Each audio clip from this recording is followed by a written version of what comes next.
Hi guys! Hi everyone! Pakita ko sa inyo ang aking before and after ng haircut and color. Ayan. Sinusuklay-suklay ko bago ako pumunta ng parlor at pinipil ko ang aking buhok na mahaba.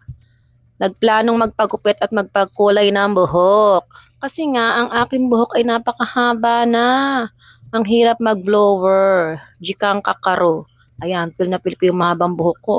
Gandang-ganda ako kahit ganyan yan. But anyway, eto na nga at ako ay pupunta sa parlor para magpagupit.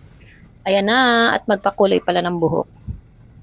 Ayan, waiting ako siguro mga 30 minutes yata ako nag-waiting dyan para sa aking kulay. Ayan, feel na feel ko yung kulay, nag-iiba na kulay. And then, finish product. Ayan na, tapos na yung aking color and gupit ng buhok. Ayan na feel ko, no? Ang ganda ng buhok ko, no? Yahoo! Gandang-ganda talaga ako sa buhok ko. Lagi ko sinusuklayan, oh. Kasi feeling ko ang ganda talaga. Shiny siya ngayon. Not like before. Talagang buhaghag at saka kulot. Ayan lang guys, ang aking before and after na magpakulay at magpagupit. Diba? Feel na feel, oh. Ngayon lang yan. Pag naliguan na yan, balik na uli sa dati. Suklay at saka blower na lang uli. Wala nang plancha-plancha. Gandang-ganda, oh.